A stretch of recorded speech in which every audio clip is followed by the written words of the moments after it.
Houston, we have a podcast. Welcome to the official podcast of the NASA Johnson Space Center, Episode 3, Landing from Space. I'm Gary Jordan, and I'll be your host today. So on this podcast, we bring in the experts, NASA scientists, engineers, astronauts, pretty much all the folks that have the coolest information, the stuff you really want to know, right on the show to tell you about everything NASA, everything from extraterrestrial dirt to the unknown parts of the universe.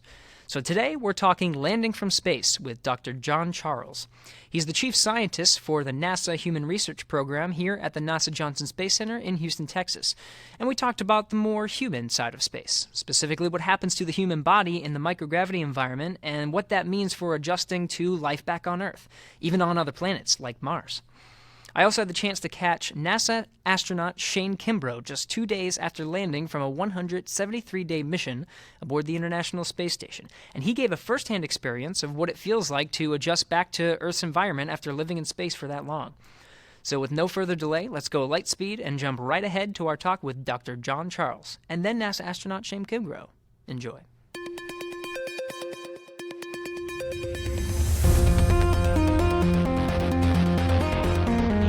Minus 5 seconds and counting. Mark. Launch commit lights are correct. Here she goes. Houston, we have a podcast.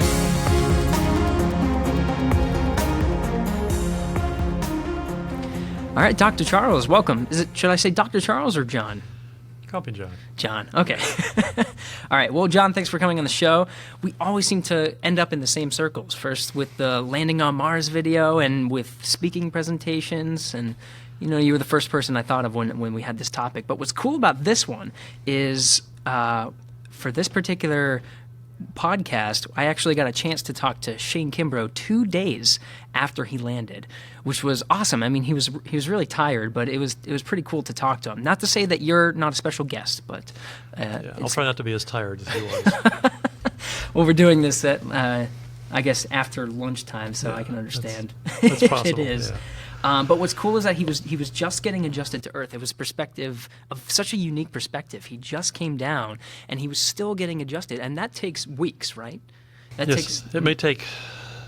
Well, some folks say it takes as long to respond to adjust back to Earth as it did in flight. So there is going to be ongoing adjustments, especially in areas of, say, the bone loss, that will take months and months and months before they even come back to what they were approximately before flight. Yeah.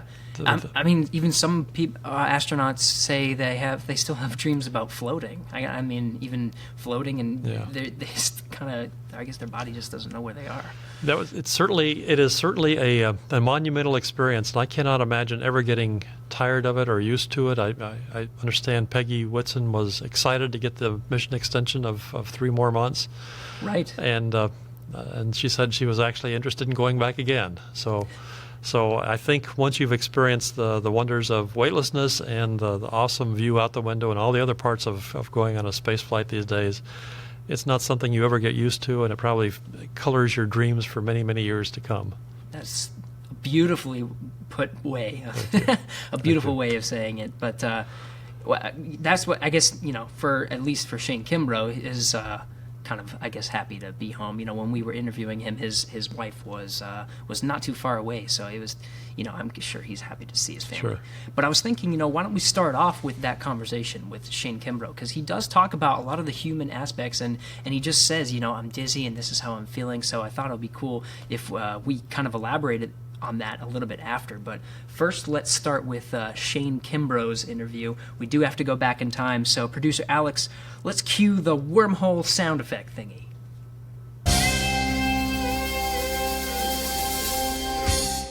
So if you need to take a breather, let me know, because it's just like talking and then talking and then talking. Do it. Let's knock it out.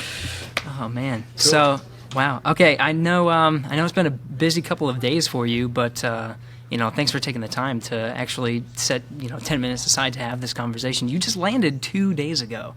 That's pretty crazy. But since we only do have like a short period of time, I thought we'd start, and if you could just kind of take us through the journey of starting at when you were saying your final goodbyes to Peggy and Thomas and Oleg, and then you just closed the hatch, and then that journey all the way to where you smacked the ground. All right, yeah, it was an anticipated moment when we were going to say goodbyes. We'd kind of been sitting around for about an hour waiting on the time to when Sergey, the Soyuz commander, came and said it's time to go. So we did say our goodbyes. We gave hugs to all the other crew members we were leaving, like you said, Peggy and Toman, Oleg. We spent about 4.5 months together with them, so we spent a lot of time together. So we got to be really good friends and crewmates. So it was great with them, but it was we were heading home, and so we had to say our goodbyes. Quickly shut the hatch right after we said goodbyes, and then we started preparing our vehicle with leak checks and everything, trying to make sure we were leak tight before we departed from the space station. So a lot of right to the procedures, right? Not a lot of reflection. Absolutely, time, we didn't have right any time to mess around because we do a leak check, then we get in our spacesuits, and then we get in the descent module, close the hatch to the other module, and then we depart pretty quickly. So all that happened, by the procedure. If we had any hiccup in that, then we wouldn't have been leaving that day. So it's pretty pressure-packed trying to get to the undocking time. And so we undock, and then after you undock, you have about an hour and a half, which is an entire revolution around the Earth, to really not do much. So we took a little nap because we were really tired. I mean, they had us on a crazy sleep shift on the last day, and so we were pretty worn out. So we took a little nap, and then got ready after that for the deorbit burn, which is a pretty big emotional event when the big engine fires off and puts you on a trajectory to enter the Earth's atmosphere at the correct angle, so that you actually make the landing site and make sure the vehicle's pointing in the right direction so you don't burn up when you're coming through the atmosphere. So that's obviously a plus. So you didn't really feel the deorbit burn, right? You mainly felt the re-entry? Is that what it was? You do feel the deorbit burn because the engine kicks in, and it's kind of like a kick in the pants, and you're thrown back in your seat. Oh, wow. And it lasts, I think, about couple minutes, so it's a sustained kind of pulse, and you feel it that whole time, right? Yeah, you're feeling it. I mean, initially you feel it a little more, and then you get used to it. Right. And so then you're kind of getting ready to come back through the atmosphere. Then separation of the descent module and the BAO, the habitation compartment, happens. That's kind of like just an explosion, right? So you feel it, you hear it, you see things flying by the windows from the other module that just came apart. So that's pretty interesting. Yeah, not a boring ride. No, not a boring ride. And then we're kind of getting ready for the next big event. There's always 4 or 5 big events along the way. The next one was parachute opening, of course, after you started feeling the effects of gravity. All right, so we ended up pulling them 4.3 Gs, I think. So we felt like 4.3 times your body weight, which after microgravity felt like about 20 times your body weight. Yeah. And so that built up, and we kind of just felt it building. We were watching the meter go up, and man, I was like, wow, that's a lot. And then right after that, the parachute, started coming out, and that was really an emotional event because it's really dynamic, I guess is the best word. And it kind of throws you around really drastically 4 or 5 times, and it's completely normal. But until you go through it the first time, which is my first experience, I was like, "There's no way this could be normal." But it is, and that's the way they do it. And it's just the parachute coming out, and then getting set up, and the risers getting in the right position. And then once that's done, and then it's kind of a peaceful ride until you crush into the ground. Yeah. Okay, so the swinging back and forth, how would you compare that? I'm thinking of amusement park ride, but it's got to be more intense than that, right? It is, but I don't know if there's one out there that just really slams you to the right and slams you to the left, and you do that 5 or 6 times, in a I can't think of one that does that, but that's what it was like. I couldn't believe it. Yeah, I guess that's why they kind of strap you into that thing real tight, right? Because you're getting bounced and kicked and all exactly. Yeah. So as we coming in, the advice I got was, as soon as you start feeling the G-force, start pulling on your straps as much as you can to really get you down into that seat. Yeah. So that you're not just secured, but getting ready for the impact of the landing as well. So is it fair to say that landing was the hardest impact, probably? Oh yeah. Absolutely. Yeah. No doubt. How did that feel? It was, I've heard it called it's like a really bad car crash, and now I can confirm that is accurate. Wow. So you hit just really hard, and in our case, we hit twice really hard. So, and then you roll around. And then we right? rolled some more too, just for added effects. And then you said, I remember you saying, because we did a bunch of other events before this, but you said you were in a position where you were just kind of dangling. Yeah, so I was right? kind of on top, looking down at the ground, but in that case, I was hanging from my straps. Wow. Really uncomfortable feeling for about 5 to 10 minutes until they could get there and roll the vehicle kind of to the normal position. Oh, that's it, just 5 to 10 minutes, and then they were there. Yeah, it was very lucky. We had perfect weather that day. The search and rescue forces saw us the whole time.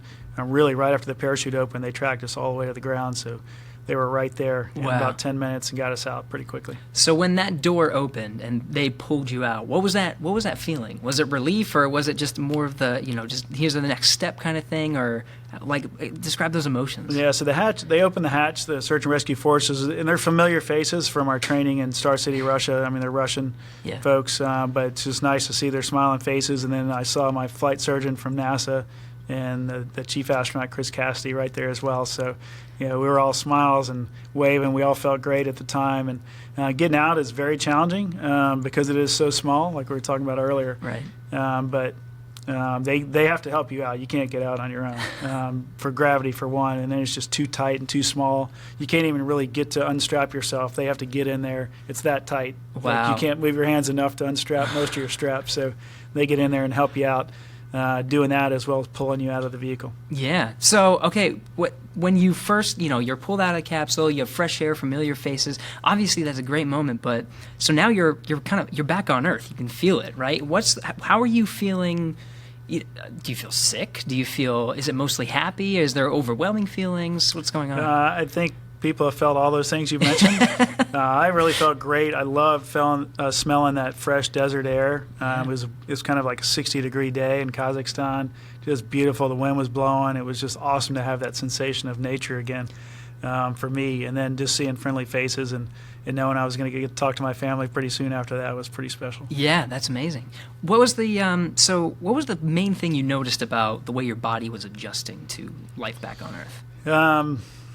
Well, to not move your head around is great advice I got. Because that really provokes some folks to get sick. So I really try to keep my head focused straight ahead.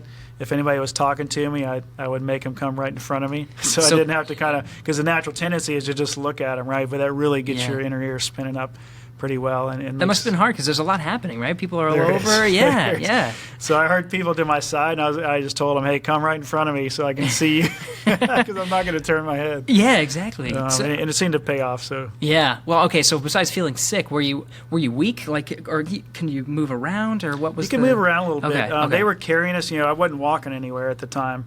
And they had people that carried us to where we were sitting there for a while. And then after that, they carried us to the medical tent. But once we got in there, then it was a bunch of testing and walking and with your eyes closed and open and just crazy things. And, just trying to see where you were at. You just don't get a break. And then they throw you on, take a helicopter and then a helicopter to a plane. You're off to Houston. Exactly. I'm guessing you slept on the plane, right? I did. It slept really well on the plane, so that was good. I probably should have started off with this. I just realized. But how are you feeling now? I'm feeling really well compared to what I thought I'd be feeling at this point. It's only 2 days after I landed, like you mentioned earlier, and I really feel great. I had a great workout today, which I think really made me feel better. Oh, wow. You're right back into it. Yeah, so we got about a 45-day program of working out and getting you rehabilitated back to your full strength. But it should only take maybe a week or so to get there, and then from there we'll just build on whatever strength I have. All right. Well, one more question, and then I'll let you go. What was the first thing you ate when you got back there? A lot of people are asking me that, and it's a really boring answer, but it was a banana because that's something I hadn't had in a while. I was really wanting some fruit. That's true. It's not yet. I had a banana and an apple, and had a bunch of those on the plane. Okay, so how about this? Once you're well enough, what's the first thing you're going to eat? I think we're going to do some Italian tonight, which I've been thinking about, so that's good. And then the Mexican probably here in the next few days as well. All right. Definitely two good ones. Well, Shane, thank you for spending this couple minutes with me. My pleasure. Thanks, Gary. Cool.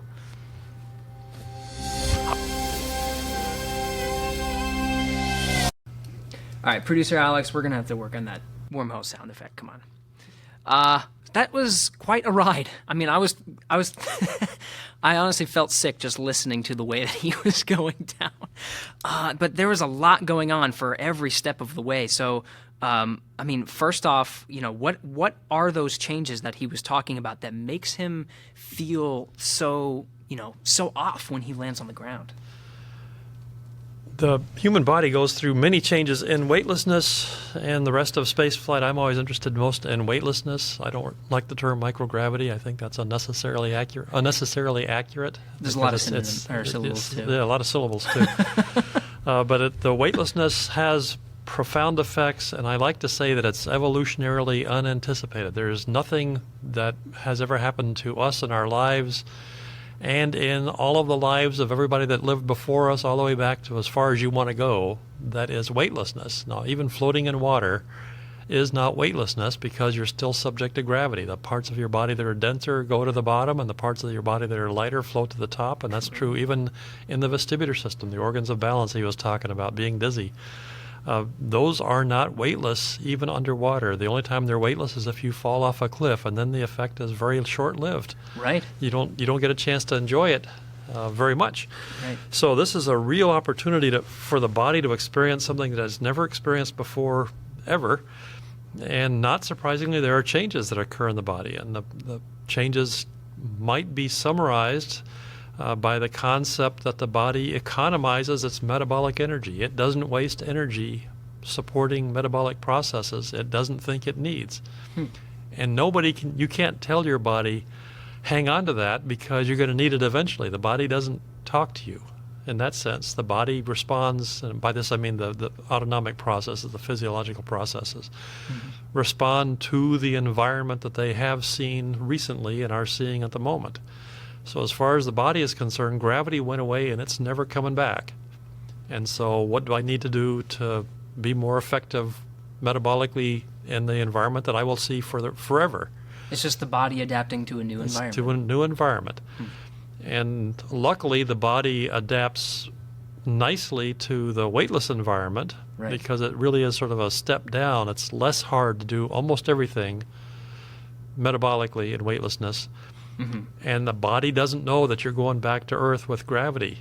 So you have to fool the body to get ready to go back to Earth. So you go through the changes of weightlessness and these metabolic efficiencies I'm talking about include not maintaining bone strength. You don't need bone strength in weightlessness.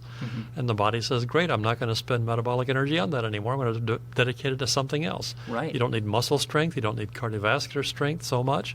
You don't need all the intricate understanding of how to respond to gravity. You don't need to keep track of where all your joints are, your limbs, and all that kind of stuff. All that is gone in the weightless environment. That's right. It's just you don't need your bones because you're not pressed up against anything. You're not supporting yourself anymore. Right. There is a residual bone strength, a residual bone volume or density that you will probably plateau at. If you stay in space forever, you will never become like the guys were in Wall-E when they had no bones, just the big blobs of jelly. That's right. That would never happen. You probably, based on other studies and clinical experience, you probably lose up to 40% of your bone mass eventually. That is after years and years and years. Wow. So is this saying that you're not working out during those years? Yeah, assuming you're just weightless. Assuming you're just weightless and not working out. That's okay. right. Okay. Which would be, I think, my preferred lifestyle. I'd like to be weightless and not working out. But Gary, that's the answer though, is the way we fool the body or don't fool the body. We just change the conditions is by working out. So the astronauts work out 2 hours a day, every day, including resistive exercise. My favorite, I call that weightlifting and weightlessness. Right. And it's all done with hydraulics and computers. And then aerobic training, exercising on treadmills and bicycles and maybe a rowing machine someday. And what that does is put a load on the bones and the muscles and the cardiovascular system, not the vestibular system, not the organs of balance, but all the other systems mimicking the absence or the effect of gravity, which is then absent in that environment. So that's so they're doing those. You said aerobic and resistive. So that's I guess like you said, the in space, the weightlifting machine, right. sort of with Right. hydraulics, and that simulates weightlifting. And then you also have aerobic exercise, which is the treadmill and the bicycle. So you have to do this, I believe, 2.5 hours every single day in order to maintain everything. And that's a total of 2+ hours a day. That includes breakdown and setup and changing your clothes and all that stuff. So you do, multiple tens of minutes at each. I see. And different exercises on different days. And I think one day is actually a free form. You can do whatever you want, but the other days are fairly prescribed. But what that does is put a load on the bones and the muscles and the cardiovascular system and other organs, as if they were doing something against gravity. It's not the same, but it's close. So that's the way that you're saying you're tricking your body tricking into your body. thinking that you still need to maintain the muscles. Hold Right. on, stop. You're maintaining them for something else. You're maintaining them for exercise and not for fighting against gravity. Right. But it has the beneficial effect in many cases of being appropriate for gravity. And in fact, the resistive exercises that we're doing now seem to minimize the loss of bone structure that occurs in weightlessness that has been seen on previous missions. Mm-hmm. So the Advanced Resistive Exercise Device, the ARED, may well be the way that we protect bones and muscles in the future on Mars missions. It may be Oh. that we're able to go on really long missions without losing much calcium and without changing the structure of very much of the bones.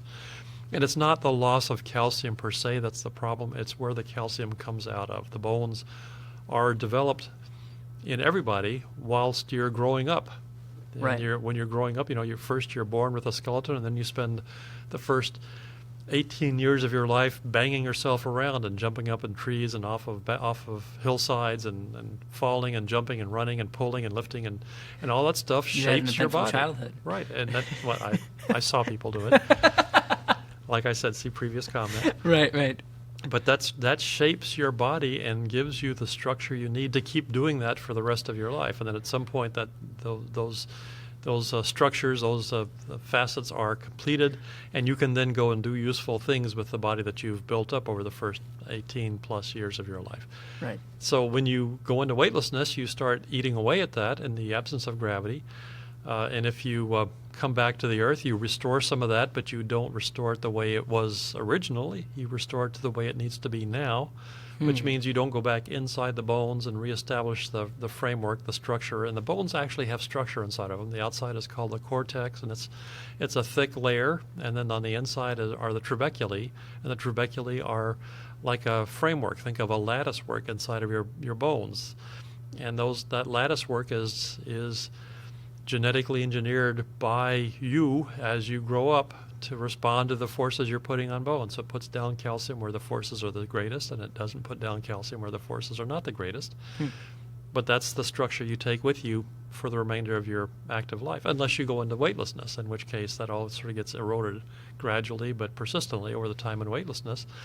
So your bones actually do lose calcium, you do lose mass, bone mass, and you lose strength of the bones. Not so far, not enough to cause you to fracture when you come back to the ground. There have been a couple of astronauts who have fractured bones in the post-flight period, and we have analyzed those, and they would have fractured their bones if they had never flown in space. They just caused an impact that broke bones, and that's just what happens. They were trying to run up and down trees like Well, their childhood days, right? Yeah, nothing quite so glamorous. One guy fell off of a stage after a public affairs presentation. Oh, no. He didn't fall off. He tripped because there was something on the edge of the stage. So Oh. it was unavoidable whether he was an astronaut or not, and whether he'd flown in space or not. Right. So we don't see bone breaking episodes in astronauts that would not have broken their bones beforehand, but there's the risk that with even longer flights, longer than 6 months like Shane was on, and longer than 1 year like Scott Kelly and Mikhail Kornienko were on, and perhaps 2.5 year Mars missions might be getting close to the threshold where you might start seeing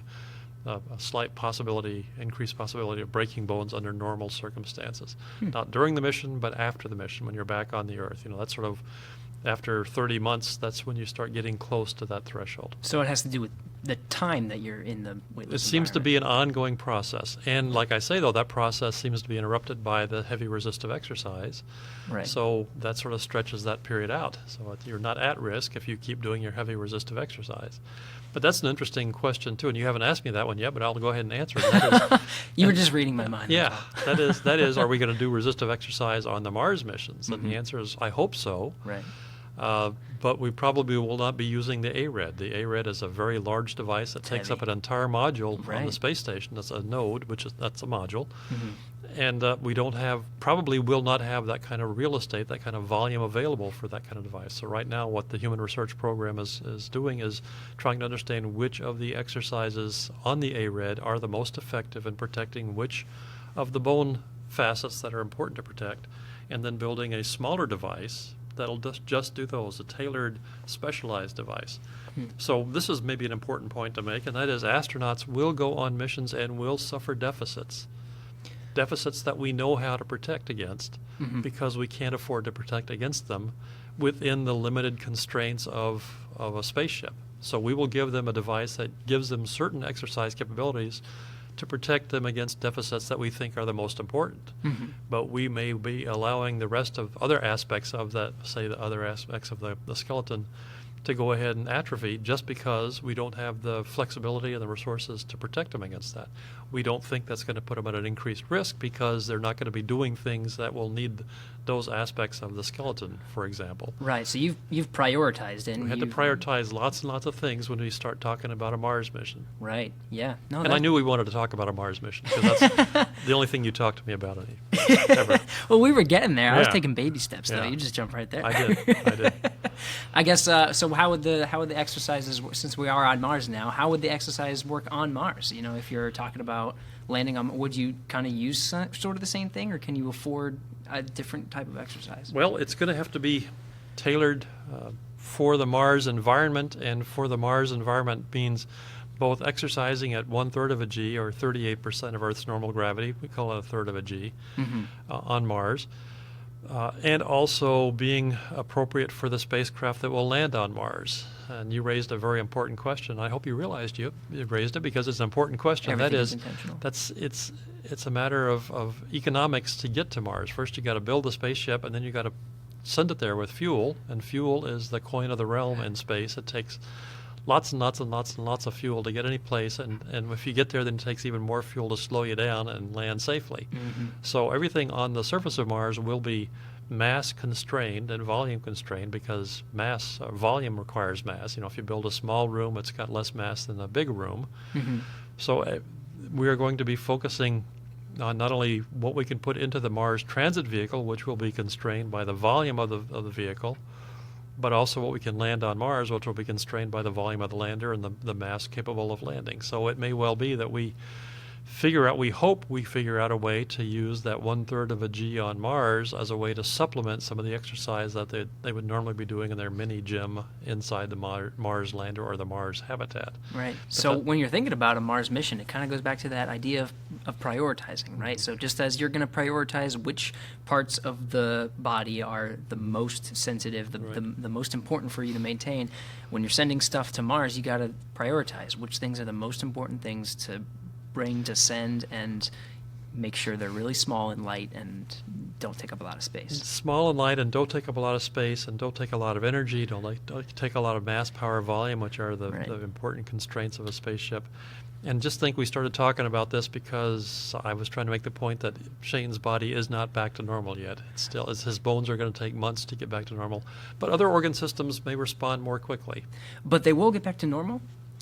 Is the months? See, here's a metaphysical question. What does normal mean in a case like this? Because your bone changes normally over the course of your lifetime, including over every 6 months. You know, he was gone for 6 months. His bone was going to be atrophying a little bit anyhow. Right. So we're not going to get him back to what he was before flight. And why would we? Because he wouldn't be at that condition now after his landing if he'd just been walking around the Earth for 6 months. Our goal is to get them back to where they need to be to live a full, happy, functional life here on Earth. But you can't go home again. You can't go back to your old skeleton again. Things are different with time in life, and that's doubly true for time spent in space. Yeah, and it doesn't matter. You're always just gonna get older. Time's just gonna go forward. That's right. But I guess bones are not the only thing you have to think about, right? You have to think about a lot of other things. Shane mentioned, when he landed and they pulled him out, he couldn't even turn his head. He was extremely dizzy. And see, I think this is the other extreme. The bones are some of the slowest to respond in spaceflight and some of the slowest to respond post-flight during the recovery back on Earth. But the vestibular system is probably the fastest responder. The vestibular system is the organ system of balance, and it allows us to stay upright. We are constantly making adjustments in our bones and our muscles and the way they're lining us up. I mean, the old illustration is imagine balancing a broomstick. Remember broomsticks? We used to have brooms and broomsticks, and imagine balancing a broomstick upright on the palm of your hand and all the adjustments you have to make to keep that upright. Right. that's how it is when you're walking. When you're walking and standing on one foot or even standing on 2 feet, your body is constantly adjusting its center of balance and its center of mass to stay over the center of pressure of the feet so you can stay upright. And that all requires sensors in the skin, sensors in the soles of the feet, sensors that detect the angles between the ankle and the shin bone and all the other bones, and the organs of balance inside the inner ear. And Gary, even though we're on a podcast, I am automatically pointing at my ears because the organs of balance are behind the inner ears. I can see. Yeah. But I guess no one else can. Nobody else can. But this organ system is exquisitely tuned to respond to motion and to respond to gravity. There are parts of it that detect how you move your head, and now I'm twisting my head left and right because that causes a sensation in my inner ear, which then is in the most simple case is translated to my eyeballs, so my eyes counteract the motion of my head so I can keep continuing to look at you while we're talking. But there are other organs that detect my tilting my head left and right, and those are the balance. Those are the otoliths. The other ones are the semicircular canals. But the otoliths, the otolith is ear stone, otolith. Okay. And those are little stones inside little sacs of fluid inside your head, which detect which way down is. And those are the ones that are the most immediately affected by spaceflight and weightlessness, because if your whole existence is predicated on detecting down, and somebody takes away down, then what do you do? And that's sort of how the vestibular system responds to weightlessness. Is it spends a lot of time, the first several hours or several days, saying, "Oh my God, oh my God, oh my God! My only job is to detect down, and there is no down. What do I do now?" And I'm built. The organs of balance are built to detect motion and to detect directions of acceleration, so they may get more sensitive. In fact, the little otoliths in your ears might become bigger. They might accrete more of the mineral that they're made of because they're sure there's a down there someplace, and if they could only get heavier, they might be able to detect it again. And this is over the first couple days? It's over the course of the space flight. Over the course of the space flight. Over the course of the first few days. Thank you for bringing me back to the point at hand. Over the course of the first few days, essentially the brain says, you know what, you guys are just making gibberish, you're not making any sense anymore, I'm going to start ignoring you. Now the brain doesn't actually use words, it just sort of economizes the metabolic energy. It says, I'm not going to put so much metabolic energy into the nerves that come from the vestibular system because I'm just getting gibberish from there, and it makes the stomach part of me sick. Let's just not pay attention so much to that anymore. And in fact, on Skylab, the American space station in the 1970s, when there was a rotating chair on board specifically to see how often we could make astronauts sick in spaceflight. Rotating chairs are good ways to make people sick. If you rotate them and ask them to move their heads while they're rotating, that's a great way to be sick. Oh yeah, I remember. Turns out those after a few days in weightlessness, astronauts couldn't be made sick anymore by moving their heads while they were rotating because the organs of balance had adapted, and also because the stimuli were different. I've seen that video of Tim Peake where I think it was Tim Peake and Tim Kopra when they were both on the International Space Station. Kopra took Peake and just spun around really fast and then stopped him suddenly. And Peake had like one moment where he stopped suddenly where, the whole time he was spinning, he didn't feel a thing. And then he stopped suddenly. He's like, okay, I'm dizzy for a second. And now he's good. It's gone. Yeah. So there are quick responses. But as I say, the organs of balance, the vestibular system, continue to like I say, try to find gravity, and so they may actually increase the mass of the little stones inside your inner ears. And that's kind of an interesting novelty that nobody's really figured out yet what the functional, operational, I should say, significance. Functionally, we know what it means, but operationally, what does it mean in terms of your ability to stand upright after you land on Mars, or things like that. So there's lots of research, lots of topics for research that we can do in that domain. But the point I was trying to make originally is that this is a quick responding organ system. Then slightly slower will be the organs of your cardiovascular system. And those are all fluid-based in the sense that you're a big pressurized bag of fluid. Nothing personal, but all of us are. and our goal is to stay pressurized by the function of our heart. So the blood can then perfuse the brain, and also the blood pressure we carry around with us, 120/80. When the doctor does your blood pressure It tells you, yeah, it's 120 over 80. It's a good one. That's the pressure that you need to get through the muscles when you're exercising. When your muscles are exercising, they're constricting, they're contracting, they're squeezing down the blood vessels. It takes a certain amount of blood pressure to push through there to deliver the nutrients that the muscles need to continue exercising. That's where your 120 over 80 comes from. And you have to continue building that pressure up. But in weightlessness, you're not exercising so much anymore. You're floating freely, you're relaxing, and your blood vessels are dilating, and your pressure, you'd actually lose blood volume in space. You may lose about a liter of blood in space. You may actually lose, that's about a blood donation, about the same amount as they take out of you when you donate blood, half a liter or a liter. Huh. And that's because the fluid distribution builds into it an assumption that a lot of your fluid is going to be down in your lower limbs because of gravity, and your lower limbs have a lot of veins, which are very floppy and good places to sequester extra fluid that you don't need, extra blood you don't need. And in weightlessness, that fluid is all shifted into the upward direction, and there's not a lot of extra venous volume in the upper part of the body, and so the body says, aha, I've got too much fluid on board. I know what to do in a case like this.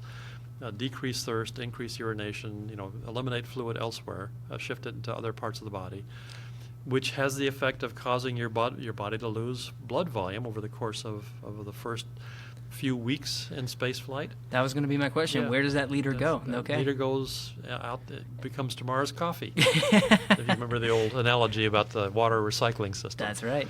So that fluid volume is appropriate for your time in weightlessness. And again, one of those tricks that you pull in your body is that you come back to the Earth after your time in weightlessness, and suddenly that fluid drains back down to the lower part of the body, and then suddenly the upper part of the body is volume deprived, and that's when you may feel a little bit lightheaded, a little bit weak. Astronauts wear compression garments in the lower body, on the legs especially, to squeeze, to make sure the fluid stays up in the upper part of the body and not pooling in the lower part of the body. Shane was wearing those compression garments. They're called Kentaur garments. That's a Russian name for Kentaur. Nice translation. Yeah, I'm good at that. But those are very effective techniques, and we have other capabilities like that as well. But the point is, while he wasn't being sensitive to emotion by not turning his head very much, his body was functioning to keep the blood flowing to the upper part of his body through his brain, so he could continue to function normally, and that's all part of the early readaptation process as well. That's right. So the vestibular system is quick responding. The cardiovascular system is slightly slower. Along the way, you lose muscle mass because you're not hefting your body mass around, and they have to rebuild that when you come back. And then out there at the sort of the tail end is your skeleton. What we haven't talked about before yet, though, are things like your radiation tolerance, or radiation exposure, I should say. That's right. That doesn't plateau, that doesn't decrease, it doesn't accommodate, because you keep getting exposed to radiation, and radiation has a cumulative effect. As long as you're in space? As long as you're in space flight. So that's an ongoing issue, and that's something we will have to deal with going to Mars, because you're exposed to even more radiation when you leave Earth's magnetic field and are exposed to the deep space radiation. And then the other aspects, of course, are the psychological aspects of spaceflight. And if you think what I've described to you before is complicated, you ain't seen nothing yet, because the psychology is one of the most self-regulating and self-protecting, let's call it an organ system that we have, until it's not anymore. And so you adapt, you accommodate, you adjust. All those A words are the way that your psychological aspects function in normal everyday life, and especially in space flight. Yeah. But you're exposed to stresses that are the most unique that anybody's ever been exposed to in space flight. And if we're talking about a Mars mission, we're talking about, let's call it 2.5 years, just you and 3 other people face to face, and the volume of a couple of space station modules maybe, with the pressure and the eyes of the world on you to make sure you just wonder if you succeed. So there's no pressure, obviously, and nobody can help you when you're on your way to Mars. At least they can't help you immediately. There's going to be, when you get to Mars, you may be 8 minutes away from Earth by radio. At the midpoint of your stay on Mars, you might be 40 minutes away, 20 minutes away one way by radio. Yeah. So if you have a problem and it takes less time than 20 minutes to fully express itself, and you don't know what you're doing, then you've got a big problem. That was one thing Shane said. He said 5 minutes. He landed 5 minutes, and everyone was, taking him out That's of the right. capsule. And you're right. You're not going to have That's right. any, not only no help, but it's going to be a while until actually someone talks to you. I like to paint a picture for people. That is, if you're the first person on Mars and you're climbing down the ladder and you stumble and fall face first into the Mars dust, the bad news is that everybody on Earth will see it because they're all going to be watching the live stream.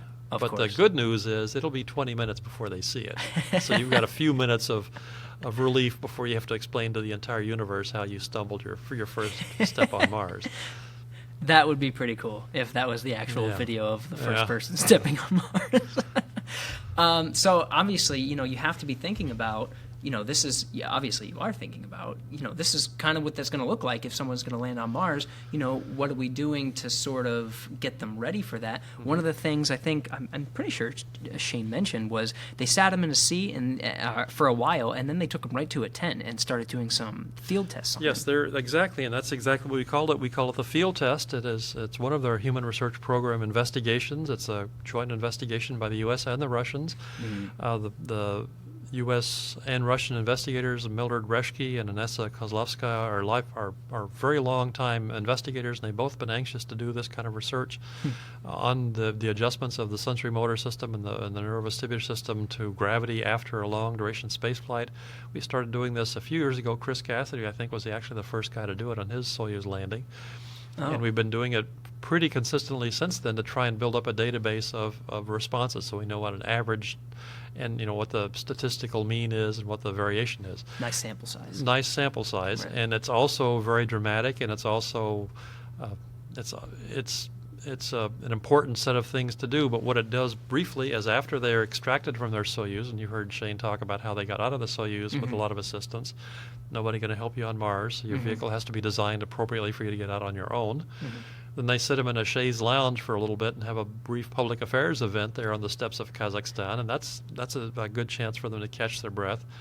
And then they're carried, not walked, but they're carried into the medical tent, and inside the medical tent, in privacy, because of human research concerns, Right, makes sense. they are unsuited. That is, their spacesuits are taken off, and then if they volunteered for this investigation, they go through a stylized set of motions. And they start off with being seated in a chair and just being asked to stand upright and stand quietly for 30 seconds or so. And And that must be hard, though, That's right? a substantial stress, a substantial effort. Yeah. Sonny Carter, back on STS-33, I think it was, said, and that was after a 5-day flight, said the hardest thing he had to do on his space flight was stand up for the first time after a space flight out of the chair in the shuttle. Wow. So that was after just a few days. Now this is after 6 months or so of weightlessness. Right. So that's the stress. We're watching their blood pressure, their heart rate, as well as their balance. And then sort of to add insult to injury, one of the early things we do then is to lay them on the floor in the face down in the prone position, and then ask them to stand up again. And that's to mimic. It's called recovery from a fall. So the idea is that they have stumbled on Mars, or they've stumbled on the Earth, and they find themselves face down in the red dust of Mars, like I mentioned before. How long does it take to get back up again?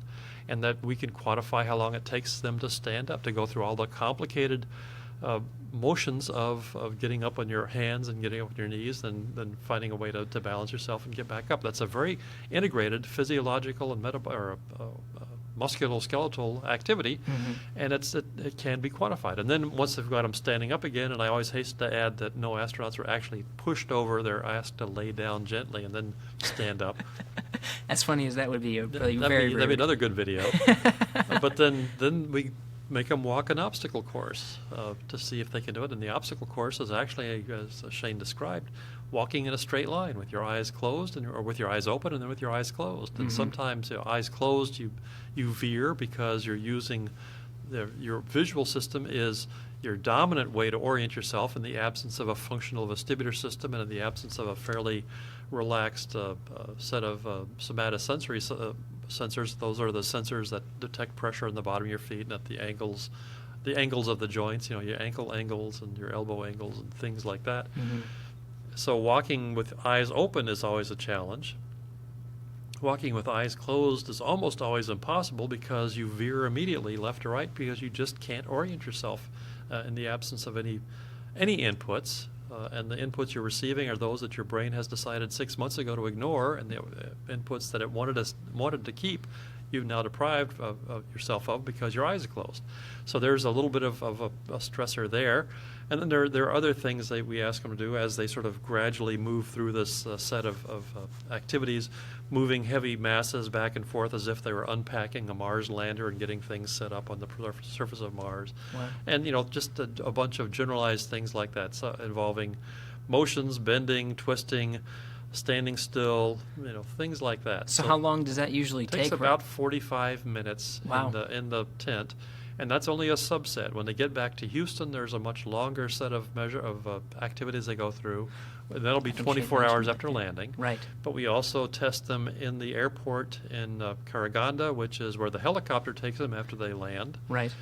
Or we test them in the airport, either in Norway or in Scotland, depending on where the jet lands, to refuel Their on layover, the way right. back. Their layover. Yeah. So that gives us, minutes and hours and then a day of adaptation. Then we watch them for several days post-flight, up to potentially even several weeks post-flight, to track their full recovery back to normal. And this is specifically to quantify the responses, the reaccommodation, the readaptation back to gravity, so engineers can design habitats and landers for Mars missions, and they'll know what capabilities astronauts will have to design around. Right. Now, smart fellow that you are, you're going to say, but John, you already said that Mars has only 1/3 of a G, and here we are making them do all this stuff at 1 G. Again, you're reading my mind. We've worked together so much, I can anticipate your next thought.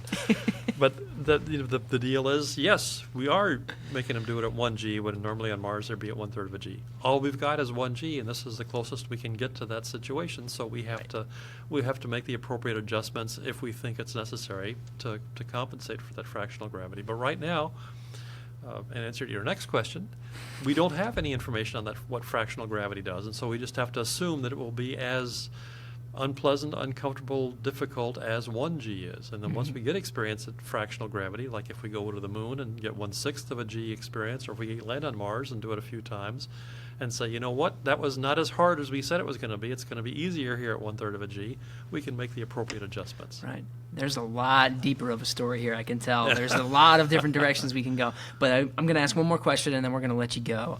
So, you have all these field tests, and you're kind of preparing for what we have to do in order to make a Mars mission work. So I do have one theoretical question for you. In a perfect world, if you were to land on Mars, what would you want that to look like? I'm guessing, can it be as simple as they land on Mars and they're good? They get out of the capsule, or is there other things that we are going to have to sacrifice based on the knowledge we have now to make that as easy as possible? I think the answer is going to be yes and yes. Awesome. I think astronauts come in varieties just like other people do, and some people will have problems accommodating, adjusting, adapting, and others will not. Some folks are going to be able to land on Mars and bounce right up and feel like they want to go to work. We're probably going to insist that the landing vehicle be able to accommodate them for a couple of days. I see. Because we don't want to bet that they're all going to be perfect. They're all going to be bulletproof, and by perfect I mean in this particular regard, because they're all going to be perfect in some way. It's not just not just the 70s kids. we're all perfect in some way, but they're all not going to be perfect at adjusting to Mars. There's going to be some that are slower and some that are faster and some that are sort of run of the mill. Mm-hmm.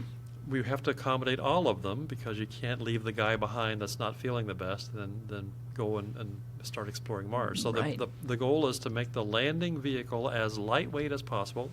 Previous discussion about mass and power and volume. Right. Which means minimize the amount of mass that you dedicate to life support systems. You don't want to build a 2-week life support system into the lander. If you're only going to use it for a couple of days, then you're going to feel good enough to go out and then traipse across the desert to the habitat that's waiting for you with all the life support you can use inside of it. Right. But you don't want to carry excess life support, but you don't want to carry too little life support in case it turns out to be just by the luck of the draw, you got 4 people that are going to have a tough time readjusting, and Yeah. they don't want to put their spacesuits on and stumble across Mars face down into the dust, and things like that. Yeah, they'll need a couple So, of days. so what I would like to see the landing on Mars look like is that the entire crew feels good, and it was the luck of the draw that we got 4 people that just turned out to feel good this time. Mm-hmm. They understand the importance of the design of the habitat of the lander, so they take their time getting suited up and making the excursion out. Maybe we're clever on the first landing. We don't make them actually walk very much at all. We make them have a radio-controlled rover that deploys from the habitat and comes over and is waiting out their front door in the lander. And they get into that and they drive off to the habitat and they get in and set up housekeeping instead of actually having to stress themselves for the first time in a 6 or 8 month period of time after they transited to Mars. That's a cool So, concept. Nice. so Valet there's ways service. valet service, and it might be even a self-driving car. So maybe Yeah. Uber or Amazon or Google's going to have something to say about it. That's right. And then they gradually become accustomed to their environment on Mars, so they can go to work on Mars. The habitat will have the gym, whatever it looks like, Mhm. as well as the food and the fresh water and the fresh air. But the point of all this is not to cater to the astronauts. The goal is to make sure that the astronauts are, as I like to say, in the best condition of their lives when they land. Mm. So they minimize the time they spend readapting, Right. because the Mars missions will be the most expensive undertakings humanity's ever embarked upon. Sure. And if we want to have a second and a third and a fourth and a fifth one, the first one had better be productive.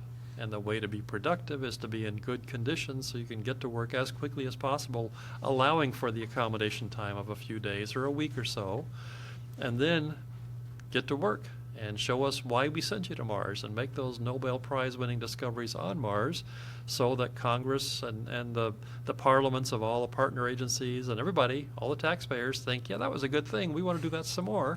We'll have more Mars missions and build up the flow to Mars and the infrastructure for Mars. So it sounds like I'm altruistic, but Gary, you know me well enough to know that I'm not altruistic. I want the astronauts to be in great condition when they land on Mars, not just for themselves, but for us too, because if we have hopes of becoming a multi-planet society, our first emissaries to other planets will have to demonstrate how productive we can be on other planets, and that's really the goal here. John, I want you to lead the charge and lead us all the way to Mars. Be I'm the not guy going to landing Mars, on- Gary. I want All to right. stay at home and cheer them on. Well, this was awesome. Thanks for coming on the show and talking about, really analyzing what Shane was feeling and why we are doing what we're doing. Obviously for later missions and landing on Mars. So obviously, there's some stuff that Dr. Charles was not able to address today. So for those listening, if you want to know more or you have a suggestion on what we need to talk about, stay tuned till after the music to learn on where and how you can submit some ideas. So, John, thank you so much for coming on the podcast. Delighted. Thanks for Glad to asking me. have you. We'll probably have to have you again. Okay.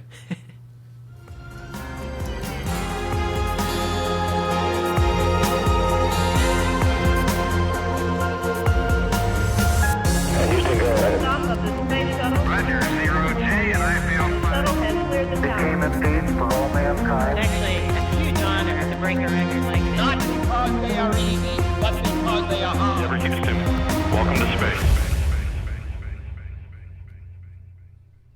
Hey, thanks for sticking around. So I hope you enjoyed our talk with Dr. John Charles and astronaut Shane Kimbrough. If you want to learn more about kind of all the things that specifically Dr. Charles talked about, we actually have a website for that, per usual, nasa.gov/HRP. This is the website for the Human Research Program, and you can learn about everything that they're studying there. All of these things that Dr. Charles was talking about, the human body, bone density, even we have some stuff about the twin study that happened actually a couple years ago now when Scott Kelly launched in 2015. So you can find all that information there.